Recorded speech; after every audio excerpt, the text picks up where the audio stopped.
Major warnings coming out for our nation about a potential default in just the last 24 hours. Let's take a look.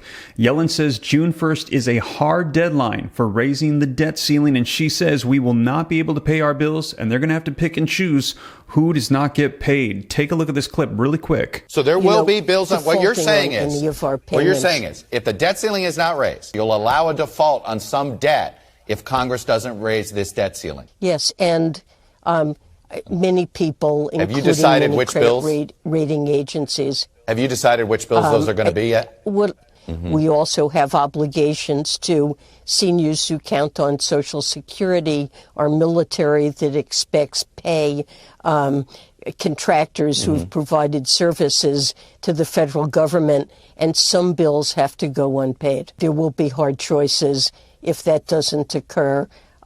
There can be no acceptable outcomes if the debt ceiling isn't raised. Now, that just came out yesterday. I'm going to share with you the entire clip. It's about 10 minutes long, so you can see exactly what she had to say. But look, articles coming out in just the past 24 hours. U.S. Treasury Secretary Janet Yellen on Sunday said that June 1st remains a hard deadline for raising the federal debt limit, with odds quite low that the government will collect enough revenues to bridge to June 15th when more tax receipts are due. She's saying if we hit June 1st, it is unlikely we will make it another 2 weeks before the U.S. officially defaults. Yellen speaks on NBC's Meet the Press program, said that there would be a hard choice to make about payments to Americans if Congress fails to raise the $31.4 trillion debt ceiling before the Treasury runs out of cash, and we will be forced to default. So I want to make sure that you guys get all the latest information directly from the Treasury Secretary, and I know they're going to ask her. A lot of people are saying you seem very doom and gloom and negative, and some members of Congress are saying, no, we've got a little bit more time than she is projecting, and she's saying, we will see, hopefully we don't find out, but she says she does not think the chances are very high that we will make it past June 15th. Now, also, I've let you guys know about some of the potential delays that we could see to payments and how much this will impact everything as well. So stick around to the end. I'm going to give you some more information on that. But you guys, let's dive into the latest. And if you appreciate the breaking news updates, smash the like button for me. Subscribe to stay up to date. I'll keep you up to speed on everything. But with that being said, let's take a look at the video footage so you can hear it for yourself. Joining me now is the Secretary of Treasury, Janet Yellen. Secretary Yellen, welcome back to Meet the Press. Thanks so much, Chuck. It's a pleasure to be with you. All right, I want to start with today's May 20th. 12 days is June 1st. How hard is 12 days? President Biden seemed to hint earlier this morning that he thought we're 2 to 3 weeks away. And, 12 days, 2 weeks, we could argue there. But how hard is this June 1st deadline? Well, I indicated in my last letter to Congress that we expect to be unable to pay all of our bills in early June and possibly as soon as June 1st. And I will continue to update Congress, but I certainly haven't changed my assessment. So I think that that's a hard deadline. When is the next round of tax receipts that you are able to know what you have going forward? I know there's some quarterly payments that come in. Obviously, the refunds have been going out the door as well. But when do you get that number to know whether you can get through the month of June and July? Well, on June 15th, there are tax payments that are made that are substantial. But early June, I interpret as before that, and it would be very difficult to get to that date. We use the phrase extraordinary measures to talk about what you do to pay bills in this period of time. Can you give an example of one of the measures you plan to take in the first week of June? Because, I hear the phrase, but it isn't ever quite articulated very well for the public to consume. Well, we have been using these extraordinary measures for several months now to be able to pay all of our bills without exceeding the debt ceiling, which is about $31 trillion. And what these involve are taking some funds that are invested in non-marketable government security. An example would be the Civil Service Retirement Fund. And first,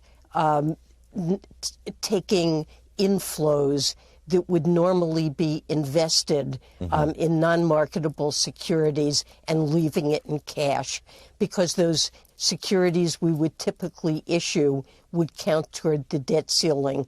By leaving it in cash, we conserve room under the debt ceiling to issue debt to the markets. I want to point out something that a lot of House conservatives just simply don't believe what Treasury is doing. I'm going to read you one quote here.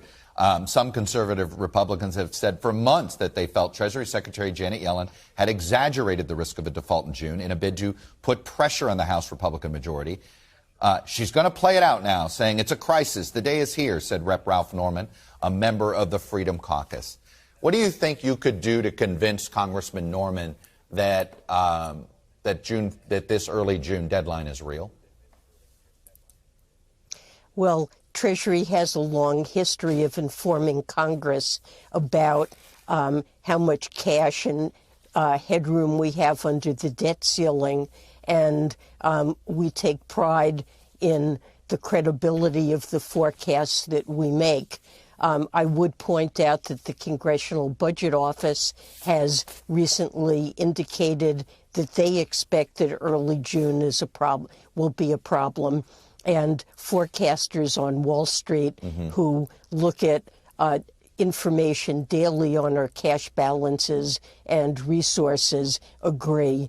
So there will be hard choices to make if the debt ceiling isn't raised. And, you know, I would simply say since 1789, the United States has a history of paying its bills on time. That's what the world wants to see, a continued commitment to do that. It's what underlies U.S. Treasury securities as the safest investment on the planet. And it's not an acceptable situation for us to be unable to pay our bills. I just want to sort of understand the go or no go to June 15th in this way. It's clear that June 1st is not hard, but it's the beginning of that period. What is the likelihood we can get to the June 15th tax receipts to avoid breaching the debt ceiling? Can you put a percentage on it? Is it 20%, 40%, something like that? Well, there's always uncertainty about tax receipts and spending. And so it's hard to be absolutely certain about this, but my assessment is that the odds of reaching June 15th while being able to pay all of our bills is quite low. Fair enough. Let me ask you about what are the sticking points here. It does appear as if we heard President Biden bring up revenue, meaning taxes. Maybe it's closing loopholes, or maybe it's actually raising a percentage here or there. Is it a hard and fast line? Is the White House going to accept a deal on this to raise the debt ceiling that includes spending caps but does not include any increased revenues or taxes? Well, look, you know, the White House is negotiating in good faith with the Republicans to try to find a bipartisan solution. I don't want to negotiate in public and put down any red lines, but certainly the president has pointed out, and it's important for the American people to understand, we're all concerned about deficits and fiscal responsibility, but deficits can be addressed both through changes in spending and also through changes in revenue. And the Republicans have taken that off the table. Something that greatly concerns me is that they have even been in favor of removing funding that's been provided to the Internal Revenue Service to crack down on tax fraud. We have an enormous gap between the taxes we're collecting and what we should be collecting if everyone paid the taxes that they really owe. And that's really a reflection of tax fraud. It amounts to an estimated $7 trillion over the next decade. So equipping the IRS with the funding they need to audit high-income individuals and corporations, that's something that doesn't cost money. It nets money substantially for the federal government. So and you know, of course, there are revenue proposals that we think make the tax code fairer. Let's end with a phrase that I talked to you about at the beginning, and that is this idea of extraordinary measures. Is the 14th Amendment fall into the category of extraordinary measures?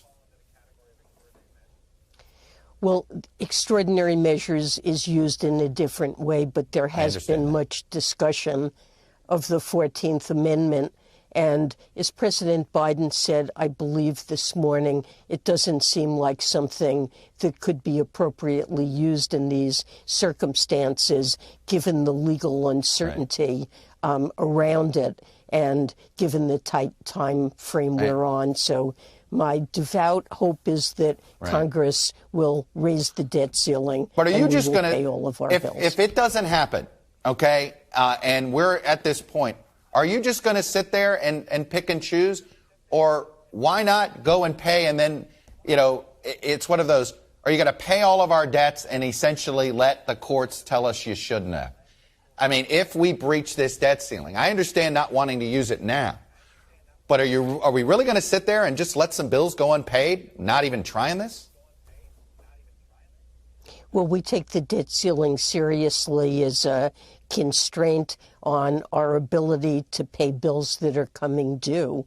And my assumption is that if the debt ceiling isn't raised, there will be hard choices to make about what bills go unpaid.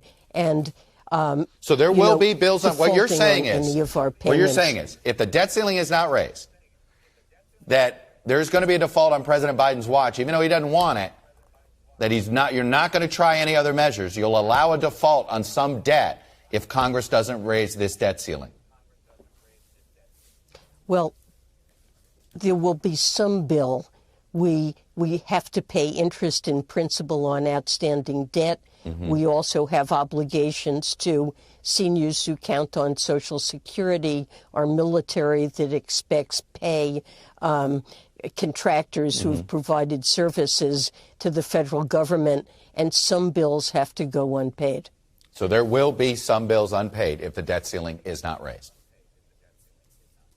Yes, and many people, including decided many which credit bills? Rating agencies. Have you decided which bills those are going to be yet? I would say we're focused on raising the debt ceiling, and there will be hard choices if that doesn't occur. There can be no acceptable outcomes if the debt ceiling isn't raised, regardless of what decisions we make. Secretary Yellen, Treasury Secretary for President Biden, appreciate you coming on and sharing the administration's perspective. Thank you. Wow, pretty crazy stuff. Let me know your thoughts in the comments down below. She said there will be no acceptable outcome. Difficult choices will need to be made. That means that there are going to be groups of people that will be hurting as a result of this. Now, like I said, I've covered for you guys the specific information about the delays for Social Security and what you can expect in June and going into July if by chance they cannot raise the debt ceiling and we default. Now, if you want more information on that, be sure to check out this video right here as I cover it in detail for you, and I will give you more updates as they roll out so you know exactly what's going on. But as always, you guys, thank you so much for joining me. Like I said, I'll keep you up to speed. Take care. God bless. This is Steve.